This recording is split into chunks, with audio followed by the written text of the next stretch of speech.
കഷ്ടമാണ്. ഈ നിയമങ്ങളെല്ലാം ആണുങ്ങൾക്കെതിരാണല്ലോ എഴുതി വെച്ചിരിക്കുന്നത്.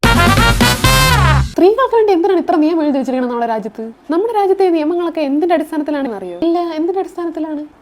കോടതി പറയണ പോലെയാണ്? അല്ല. മോദിജി പറയണ പോലെയാണ്? അല്ല. എന്തിനു പിന്നെ? എനിക്ക് അറിഞ്ഞൂടാ.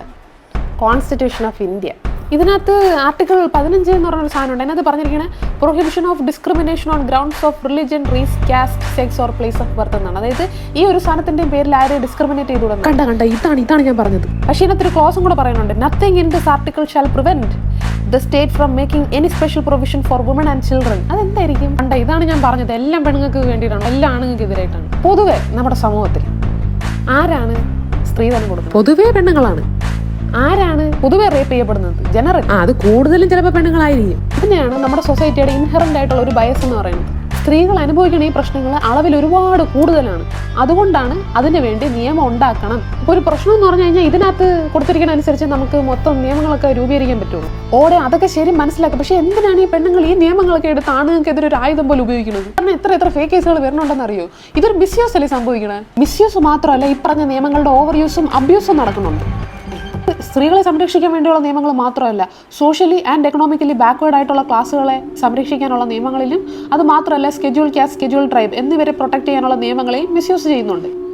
അതാണ് പറഞ്ഞത്. അപ്പൊ പിന്നെ ഈ പ്രത്യേകം എല്ലാവരെയും പിടിച്ച് രക്ഷിക്കാനുള്ള ഈ നിയമങ്ങളൊക്കെ എടുത്ത് കളഞ്ഞിട്ട് എല്ലാവർക്കും കൂടെ ഒരു നിയമം അങ്ങ് വെച്ചാൽ പോരെ? അതെ, ആരെയും പ്രൊട്ടക്ട് ചെയ്യാതെ എല്ലാവർക്കും വേണ്ടി ഒരു നിയമം കൊണ്ടുവരുന്ന ഒരു സുവർണ്ണകാലം വരണമെന്നാണ് എൻ്റെ ആഗ്രഹം.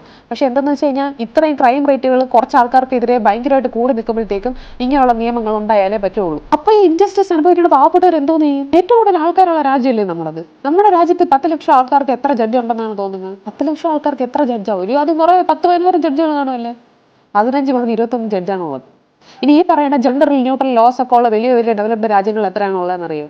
എത്രയായിരിക്കും? അമേരിക്കയില് 150, പിന്നെ യൂറോപ്പിൽ മൊത്തത്തിൽ ആവറേജ് എടുത്ത് 220 ആണെന്നെതിരെ ഒരു ഫേക്ക് കേസ് വന്നു കഴിഞ്ഞാൽ നാട്ടുകാരും വീട്ടുകാരും മുഴുവൻ കുറ്റം കൊടുത്ത് ചിലപ്പോൾ ജോലി നഷ്ടപ്പെടും, വീടിന് പുറത്തിറങ്ങാൻ പറ്റില്ല എന്ന് വേണ്ട സർവ്വതും പ്രശ്നമാണ്. ഈ നാട്ടുകാരും വീട്ടുകാരും നമ്മൾ സോഷ്യൽ മീഡിയയും പെടും കേട്ടാ.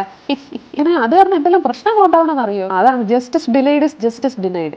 എപ്പോഴെങ്കിലും ഒരു കേസ് ആരെങ്കിലും കൊടുത്തു കഴിഞ്ഞാൽ പെട്ടെന്ന് അതിന്റെ തെളിവെടുത്ത് അതിന്റെ പെട്ടെന്ന് കാര്യങ്ങളോട് പ്രൊസീഡ് ചെയ്ത് പെട്ടെന്ന് ഒരു തീർപ്പാക്കുക എന്നുള്ളതിൽ ജസ്റ്റിസ് ഡിനൈ ആവുന്നില്ല. ഒരു കേസ് കൊടുത്തു കഴിഞ്ഞാൽ വർഷങ്ങളോളം അതിന്റെ വാദവും തർക്കമായിട്ട് നീണ്ടു പോകുമ്പോഴാണ് ഈ പറയുന്നത് മിസ്യൂസ്, അബ്യൂസ്, ഓവർ യൂസ് ഒക്കെ നടന്നത്. ഒരു പെണ്ണ് ഒരാണിനെതിരെ ഒരു ഫേക്ക് കേസാണ് കൊടുത്തിരിക്കുന്നതെങ്കിൽ അതിന്റെ തെളിവെടുപ്പും വിധിയൊക്കെ ചടപടയെന്ന് നടന്നു കഴിഞ്ഞാൽ പുള്ളിക്ക് ഒരു പോറലേക്കാതെ പുറത്ത് വരാനും പറ്റും, പെണ്ണിനെതിരെ ഡിഫമേഷന് കേസ് എടുക്കാനും പറ്റും.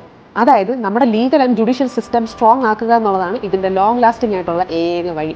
അതായത് നമ്മൾ ഗേൾസും ബോയ്സും കൂടെ ഈ സോഷ്യൽ മീഡിയ കിടന്ന് തമ്മിൽ തല്ലിച്ചത്തിട്ട് കാര്യമില്ല. ഈ തമ്മിൽ തല്ലിക്കണവർക്ക് കുറച്ച് വ്യൂ ലൈക്ക് കിട്ടും എന്നുള്ളതേ ഉള്ളൂ.